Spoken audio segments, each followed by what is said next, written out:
லெபனானில் செயல்பட்டு வரும் ஹிஸ்புல்லா இயக்கத்தை ஆயுதங்களை கைவிட செய்யும் ஒரு திட்டத்தை வரும் ஆகஸ்ட் 31ஆம் தேதி லெபனான் அரசு முன்வைக்க இருப்பதாக சிரியா மற்றும் லெபனானுக்கான அமெரிக்க சிறப்பு தூதர் தாமஸ் பராக் கூறியுள்ளார். அதேவேளையில் இந்த திட்டம் ராணுவ நடவடிக்கையாக இருக்காது என்றும் அவர் தெளிவுபடுத்தியுள்ளார். முன்னதாக ஹிஸ்புல்லா இயக்கம் தங்கள் ஆயுதங்களை கைவிட செய்யும் நடவடிக்கையில் லெபனான் ராணுவம் ஈடுபட்டால் லெபனானின் தெற்கு பகுதியில் தங்களது ராணுவ இருப்பை குறைக்க தயார் என இஸ்ரேல் தெரிவித்திருந்தது குறிப்பிடத்தக்கது. தங்கள் நாட்டில் உள்ள அருங்காட்சியகத்தில் வைக்கப்பட்டிருந்த தலை துண்டிக்கப்பட்ட மன்னர் ஒருவரது மண்டை ஓட்டையை பிரான்ஸ் மடகாஸ்கரிடம் திருப்பிக் கொடுத்துள்ளது.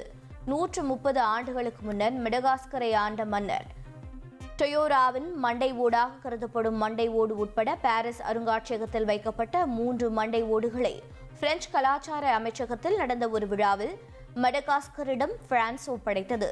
1897 ஆகஸ்ட் மாத இறுதியில் பிரான்ஸ் காலனித்துவத்தின் போது மன்னர் டொயோரா தூக்கிலிடப்பட்டதாக வரலாறு கூறுகிறது.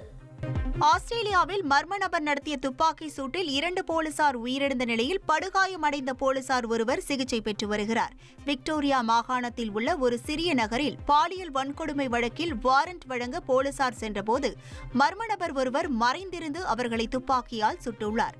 இந்த நிலையில் சம்பவம் நடந்த இடத்திற்கு பொதுமக்கள் யாரும் செல்ல வேண்டாம் என போலீசார் எச்சரித்துள்ளனர். பல்வேறு கோரிக்கைகளை வலியுறுத்தி தமிழக அனைத்து விவசாயிகள் சங்கங்களின் ஒருங்கிணைப்பு குழு சார்பில் டெல்லியில் ஆர்ப்பாட்டம் நடைபெற்றது.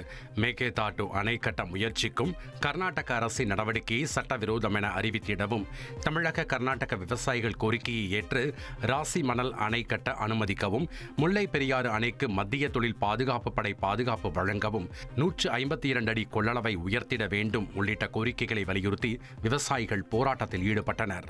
ட்ரெண்ட ஃப்ரெண்ட் ஆக்கிக்கோங்க. தந்தி டிவியின் சப்ஸ்கிரைபர்ஸ் அண்ட் ஃபாலோவர்ஸ் குடும்பத்துல நீங்களும் இணையுங்க.